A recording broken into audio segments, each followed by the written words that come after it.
अस्सलाम वालेकुम, welcome back to my channel chef food diary. आम का सीज़न है और हर जगह कच्चा आम ईज़िली मिल रहा है, तो आज हम बनाने जा रहे हैं दादी नानी के ज़माने का चटपटा टेस्टी अचार। इसका हर निवाला होगा ज़बरदस्त और इसमें होगा प्योर देसी फ्लेवर।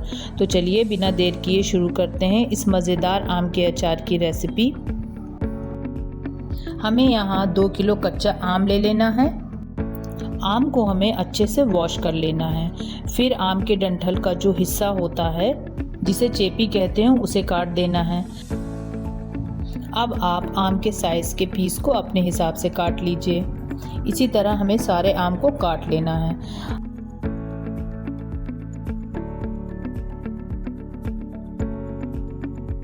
अब इसमें हम 4 से 5 टेबल स्पून नमक डालेंगे, 2.5 टेबल स्पून हल्दी डालेंगे और फिर सारी ही चीज़ों को अच्छे से मिक्स करेंगे।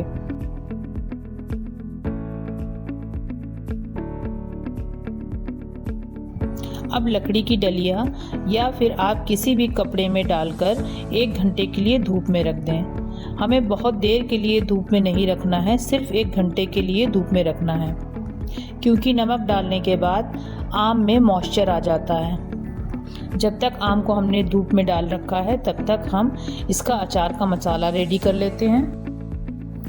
1/4 कप सौंफ, 1/4 कप धनिया, 1/4 कप पीली राई, 1 टेबल स्पून ज़ीरा, 1 टेबल स्पून मेथी, 5 से 6 सूखी लाल मिर्च। तो चलिए अब हम गैस ऑन करके इसको एकदम लाइट फ्लेम पर भूनना शुरू करते हैं। सारे मसाले को हमें बिल्कुल लाइट फ्लेम पर भूनना है और बहुत ज़्यादा नहीं, सिर्फ इसका मॉइस्चर ख़त्म हो जाए उतना ही भूनना है। मुझे इसमें राई की क्वांटिटी कुछ कम लग रही थी, तो मैंने इसमें 1/4 कप में आधा कप राई और डाली है। मसाले को बिल्कुल भी छोड़िएगा नहीं, लगातार चलाते रहिएगा। देखिए अब मसाला हमारा भुन चुका है। या तो आप इसको फ़ौरन किसी प्लेट में खाली कर दीजिए, नहीं तो कढ़ाई में मसाले को परमानेंट चलाते रहिएगा, नहीं तो मसाला जल जाएगा और मसाले का फ्लेवर ख़राब हो जाएगा। जब मसाला ठंडा हो जाए तो उसे मिक्सी के जार में डालकर सिर्फ 3 से 4 सेकंड तक ही मिक्सी को चलाना है। फिर एक प्लेट में डालकर उसमें हमें 1 टेबल स्पून कलौंजी डालनी है। ये देखिए अचार का मसाला अब रेडी है। आम को 1 घंटे की धूप दिखाने के बाद मैंने 1 दिन के लिए उसको एसी के रूम में रख दिया था। आप चाहें तो आप भी उसे पंखे में या एसी के रूम में, जो आपके पास अवेलेबल हो, उसमें 1 दिन के लिए उसको रख दीजिए।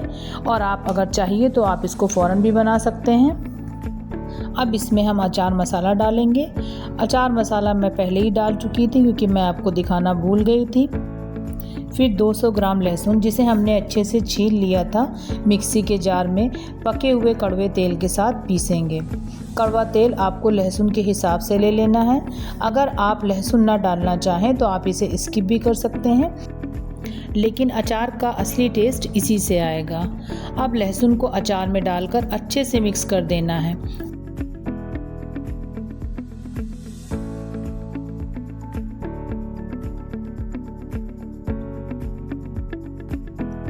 फिर इसमें 2 टेबल स्पून कुटी लाल मिर्च, 1 टेबल स्पून हल्दी पाउडर, 1 टेबल स्पून कश्मीरी लाल मिर्च पाउडर और 1/2 टेबल स्पून हींग, सारी ही चीज़ों को अच्छे से मिक्स कर लेना है।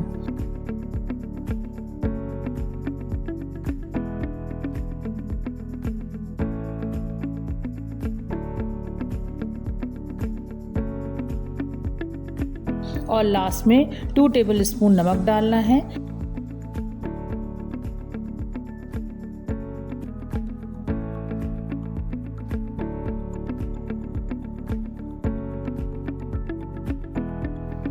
अगर आप अचार को ज़्यादा दिन तक चलाना चाहती हैं तो उसे जार में टाइटली भर दीजिए, दबा दबा के, ताकि उसमें हवा ना पास हो सके, और ऊपर से विनेगर और ऑयल डाल दीजिए। लेकिन मैं यहाँ छोटा जार यूज़ कर रही हूँ, तो मैंने यहाँ एयर टाइट अचार नहीं भरा है। बाकी अचार को एयर टाइट डिब्बे में ही भरूंगी। अब इसमें हम ऑयल और विनेगर डाल देंगे। विनेगर डालने से आपका अचार ख़राब नहीं होगा। जार को हल्का सा राउंड करके ऑयल और विनेगर को मिक्स कर लेंगे। विनेगर डालने से अचार गल भी जाता है, तो आप अचार को धूप में नहीं रखेंगी तब भी आपका अचार गल जाएगा। 1 हफ्ते 10 दिन में आप इसे यूज़ कर सकती हैं। ये देखिए हमारा चटपटा आम का अचार एकदम रेडी है। आप इसे गर्मा गर्म पराठों, पूड़ी या किसी भी डिश के साथ खा सकते हैं। अगर आपको मेरी ये वीडियो पसंद आई हो तो वीडियो को लाइक करें, शेयर करें और मेरे चैनल शेफ़ फूड डायरी को सब्सक्राइब करना ना भूलें। तो मिलते हैं अगले वीडियो में, तब तक के लिए अल्लाह हाफिज़।